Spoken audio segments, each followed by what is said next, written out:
Know what I like the most?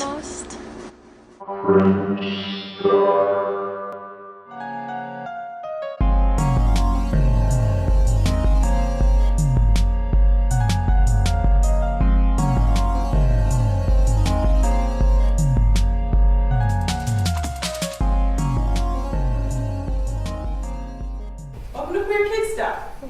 Me and my teddy, we're friends for life.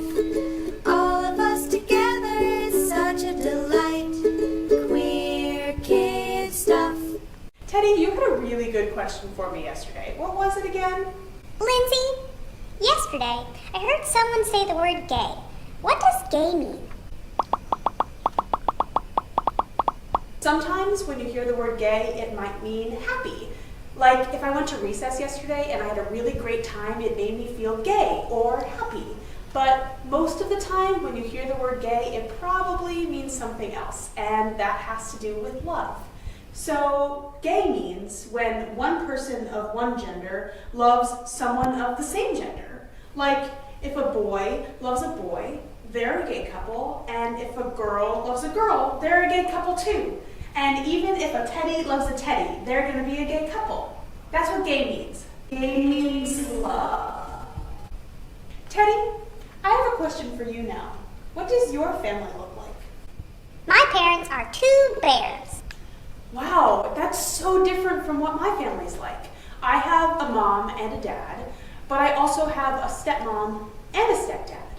Our families look so different from each other, and I bet your family looks different too.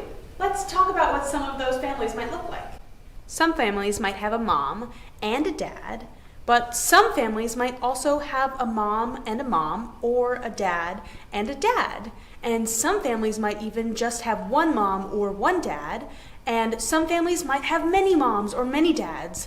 These families all look so different from each other, but what matters is that we're all family. I went to summer camp because I wanted to see if I could make a friend. Because I'm really bad at making friends and I don't know how people do it as an adult. It's called Camp No Counselors, and it's when about 200 grown-ups meet up to go to summer camp. So we left downtown Toronto at about 5 o'clock and they served us beers on the bus, the chartered bus to camp. And then when you get off, they give you what they say is your first friendship bracelet. Okay, right wrist. Okay. So this is your first friendship It bracelet? was very adorable. A few moments later. It's a frat party. People who came sort of ended up falling into their old social roles really quickly. And the atmosphere definitely had this sense of sexual malice in it, which is something that I ended up covering in my article a lot more deeply. I had a lot of people telling me throughout the weekend that it seemed like I wasn't having any fun, but parts of it were really fun. Like it's fun to go to this weird place in the middle of nowhere where you don't really have any cell phone reception and have an organization take care of your meals and your drinks and your fun.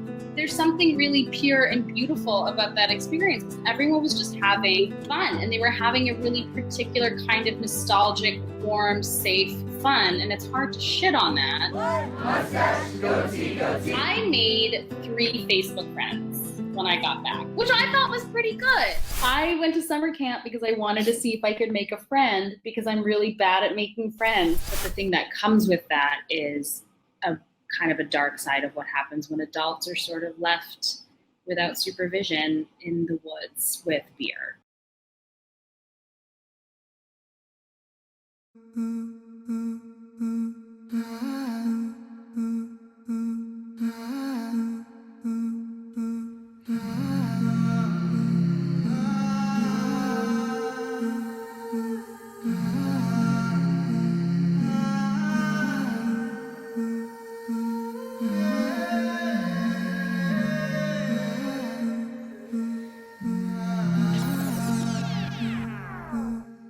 The most disrespected person in America is the black woman. The most unprotected person in America is the black woman.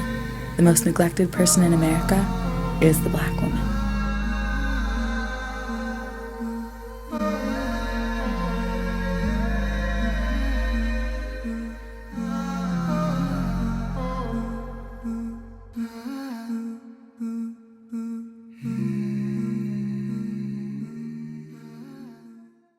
I think about all that Black women do for society and how the thank you that we get is just constant disrespect, how we're not protected, how we're sexualized and fetishized in the media, how it's kind of like we're abandoned. Society does not have a Black woman's back. She didn't even do anything. She just was being Black. When you're born and you're born a woman, you already have one thing stacked against you. You're born and you're a Black woman, you have both of those things stacked against you. You just have to work hard as fuck.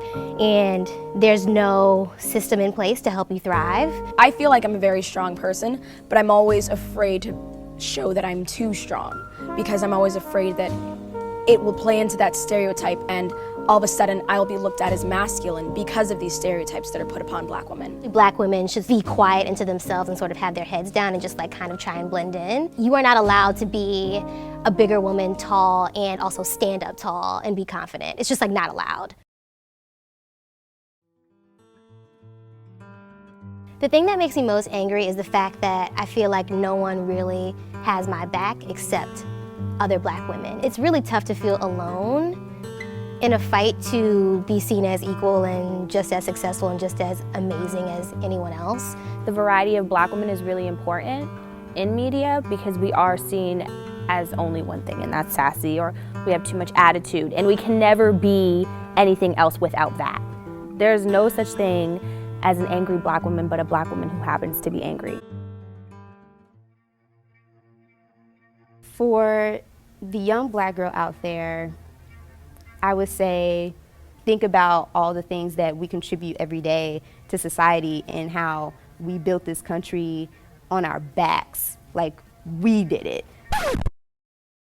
So think about how, even though that's a tragedy, think about how awesome we are. All the shit that we have gone through, we still win the gold medal. I mean, come on. You are worthy, you are beautiful, and no one gets to take that away from you. You don't get my worth, it's my worth. And just because someone lays down rules of what is beautiful, that doesn't mean that you have to agree with that.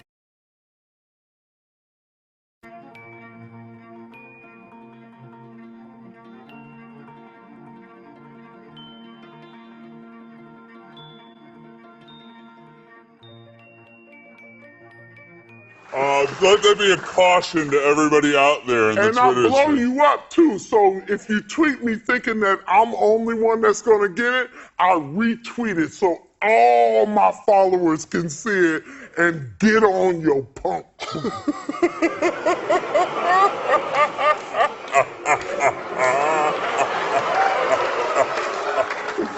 You and I are going to be talking about the other kind of O today. Oh, my favorite kind of O? Mm-hmm. Oh! Oranges.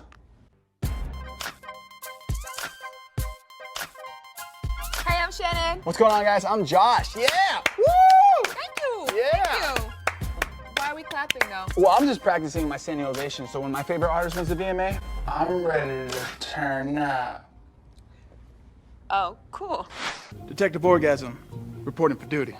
Apparently you guys couldn't do it, so they brought in the big guns. Stop. Got some action over here. Let's keep pushing this direction, all right? We're getting close, boys. No. We're getting close, all right? Stop it. Let's break down what an orgasm is. Not everybody knows. A penis head has 4,000 nerve endings. Now, when you stimulate these nerves consistently, pressure mounts, pleasure builds, followed by a euphoric wave and ejaculation. So that's what that is. That's what that is, boo. Now, the female counterpart, the clitoris, aka the hot button.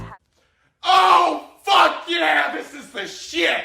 Kill me now. Ugh. 2 for the pink, 1 for the stink, baby.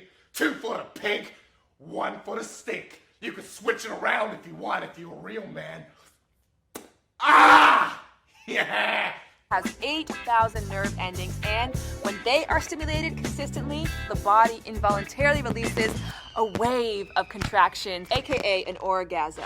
All right, what we got here? Okay, little wetness going on. This is good. You hear that? It's like music to my ears. Boys, let's focus in that direction, all right? Do I have to do all the work here?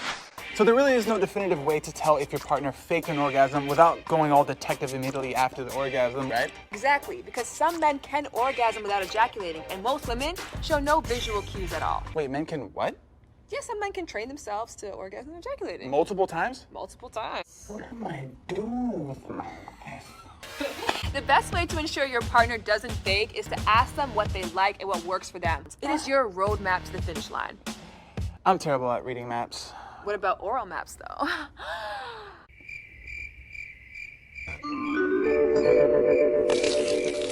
Yeah, I'm pretty terrible at that too. Communicating about the O is important because an orgasm has immeasurable benefits for all. It is the only de-stressing, Immune boosting, sleep aiding, anti-aging, bond creating, happy making activity on the planet. So yeah, I think we should all talk about it. like anything else, the more you communicate, the easier it will become. Exactly. To give pleasure, worth applauding.